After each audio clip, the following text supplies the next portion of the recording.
Bonjour, bonjour. Je me réjouissais que cette petite vidéo arrive jusqu'à vous parce que j'ai été vraiment touché lors d'un temps avec Jésus et puis je me réjouissais de pouvoir vous le partager. J'étais en train de lire le psaume 91, 91 pour les Français, qui est ce psaume dont plusieurs parlent pendant cette période que l'on est en train de vivre. Et puis je vais juste vous lire quelques passages de ce psaume. Il est dit: c'est lui qui te délivre du filet de l'oiseleur, il est donc parlé de Dieu à ce moment-là, de la peste et de ses ravages, il te couvrira de ses plumes et tu trouveras un refuge sous ses ailes. Sa fidélité est un bouclier et une cuirasse. Tu ne craindras ni les terreurs de la nuit, ni les flèches qui volent de jour, ni la peste qui marche dans les ténèbres, ni la contagion qui frappe en plein midi. Et ce qui m'a touché là-dedans, c'était déjà le fait que cette protection que Dieu nous donne, c'est de nous prendre sous son aile. Et ça m'a touché parce que c'est pas juste, il nous met pas juste dans une vieille grotte avec des pierres froides, etc. Il nous donne cet endroit sous ses ailes, sous ses plumes, cet endroit qui est doux, cet endroit où on expérimente sa bonté aussi. Et puis et j'étais touché, je me disais mais il y a tellement de tendresse en toi Dieu, il y a tellement de douceur en toi de nous prendre à cet endroit pour nous protéger.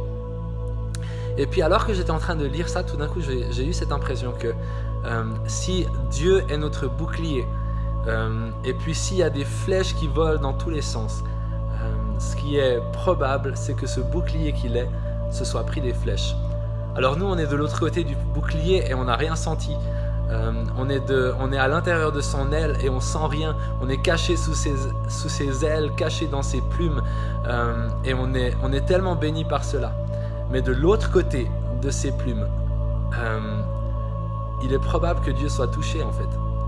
Et tout ça, ça m'a emmené en fait à réaliser qu'il y a comme un lien, je crois, entre ce psaume que l'on déclare souvent comme un peu avec ce côté un peu guerrier, et puis Ésaïe 53, qui parle de Jésus qui s'est pris tous les coups sur lui en fait.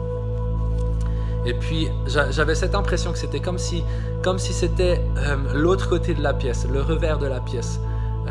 Il y a d'un côté toute cette protection que l'on expérimente, mais si on expérimente cela, c'est parce qu'il y a de l'autre côté de la médaille, de l'autre côté de la pièce, Jésus qui s'est tout pris sur lui. Jésus qui s'est pris ces flèches qui volaient en plein jour.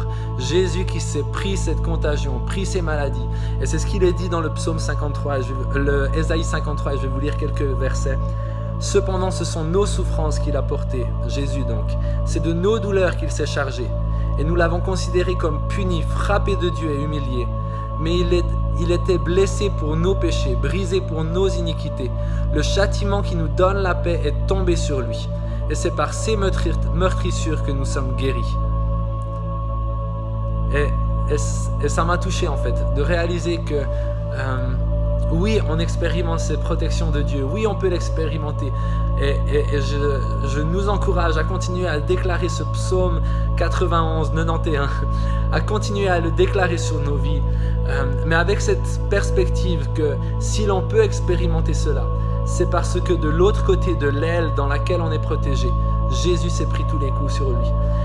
Et je crois que ça peut faire s'élever en nous une louange à Dieu, une reconnaissance à Dieu nouvelle. Soyons reconnaissants de ce que lui a pris tous les coups sur lui. Lui s'est pris la maladie sur lui. Et si on peut déclarer aujourd'hui ce psaume 91, 91, c'est parce que Jésus s'est pris les coups sur lui, s'est pris la peste sur lui, s'est pris le tout sur lui. Jésus, merci pour ce que tu as fait. Et je nous encourage à pouvoir faire élever un chant, une prière de reconnaissance à celui qui a tout porté pour nous, celui qui a porté nos maladies, celui qui a porté nos péchés, celui qui a porté chacune des flèches qui devaient nous arriver dessus. Soyez bénis les amis.